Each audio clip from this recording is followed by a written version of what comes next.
Kabutil, punta natin yung mais na ating tanim. Kung may mapapanabangan na ba, kung po na ilaga. Kaso nga lang mga kabutil, parang sa tingin ko, wala, nakakalungkot. Ayan o.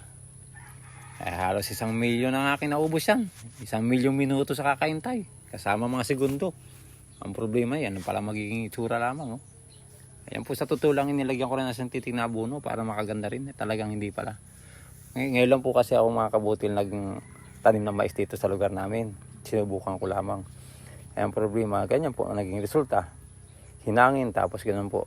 Kasi ang lupa po dito mga kabutil ay anapig. Yung po bang mababaw lang po ang tunay na lupa. Ang sumunod po ay mga bato na, graba yung ilalim. Parang 1 dangkal o 2 dangkal lang po ang lupa din eh. Kaya pag inaabot po ng ugat yung bato ay wala na po. Wala naman po kasing sustansya yun.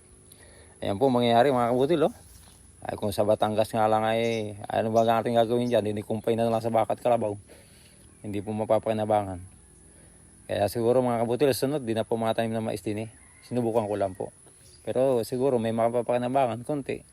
Ganun lang po ang magiging kuwan. At least may pakonsuelo ano po. Kaya mga kabutil. Ganun lang po talagang buhay. Subok-subok lang. Let's go mga kabutil. God bless all, kabutil.